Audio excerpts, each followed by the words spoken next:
Shalom, shalom, gloire soit rendue à l'Éternel des armées pour cette glorieuse et merveilleuse année 2021.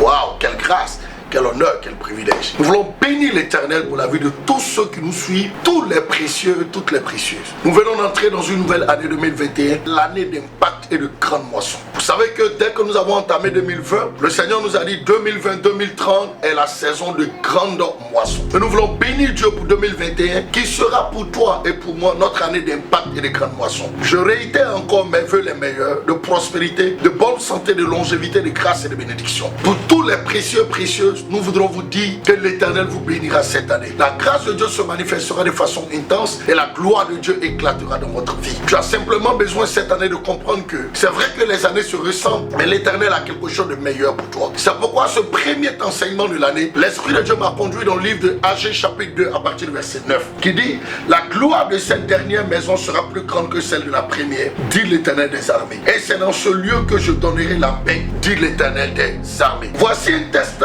en Agé chapitre 2 qui parle de la gloire de la seconde maison. Bien aimé, écoutez-moi très bien, nous sommes dans une nouvelle année. Dans cette nouvelle année, tu expérimenteras certainement une nouvelle dimension. Et il y a un certain nombre d'éléments que nous devons comprendre lorsque nous entrons dans une année. L'année devient nouvelle lorsque vous devenez une nouvelle personne. L'année devient nouvelle lorsque vous prenez de nouvelles initiatives. L'année devient nouvelle lorsque vous vous engagez dans de nouvelles décisions et dans de nouveaux défis. C'est important que tu comprennes que 2021 ne sera pas une année d'impact et de grande moisson s'il y a certaines décisions que tu ne prends pas. C'est une année d'impact et de grande moisson parce que simplement tu as décidé d'être une nouvelle version de toi-même. Il y a des décisions que tu dois prendre, il y a des initiatives que tu dois prendre. La Bible est claire là-dessus, la gloire de la seconde maison. Oh my God. Tu as expérimenté la première gloire qui est passée, mais cette seconde gloire, l'Éternel est sur le point de te donner de l'expérimenter par le nom de Jésus-Christ. Une nouvelle année pour une nouvelle dimension. Le Seigneur est sur le point de relâcher une nouvelle grâce. Il est sur le point de relâcher de nouvelles bénédictions dans ta vie. La première des choses, tu as besoin d'être une personne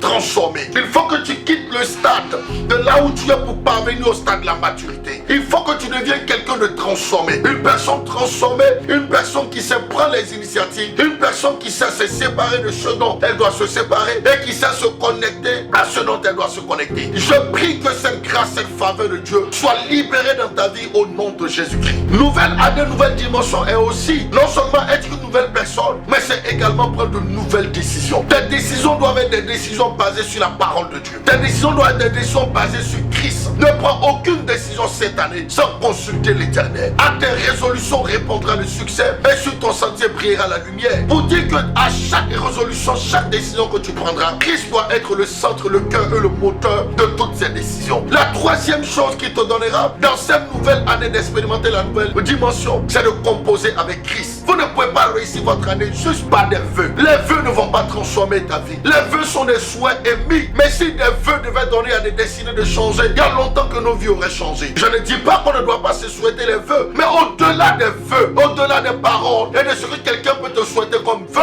tu as besoin de composer avec Christ. Celui qui a Christ au centre de sa vie réussira son année. Tu as besoin de revoir cette dimension d'intimité et de rencontre que tu as avec Dieu. Le monde va connaître de grands bouleversements, le monde va connaître de grands changements, mais toi, ta vie tiendra, car ta vie est basée sur le roc. Comprends ainsi que Christ bénira ton année par ces trois clés. Une nouvelle personne, de nouvelles décisions et une nouvelle dimension de profondeur d'intimité avec Dieu te donneront d'être non seulement dans une nouvelle année, mais d'entrer dans une nouvelle dimension. Que le Seigneur vous bénisse et que sa grâce soit sur vous. Au nom de Jésus.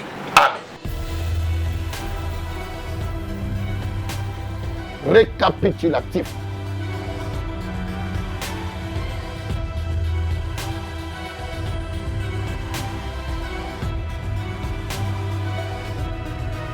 Pour tout besoin de prière, de délivrance et de situation de blocage, vous pouvez nous joindre à ces numéros qui affichent au bas de l'écran.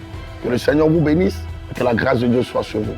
À l'Académie des champions, nous formons des champions pour la gloire de Jésus-Christ, notre Seigneur et Sauveur.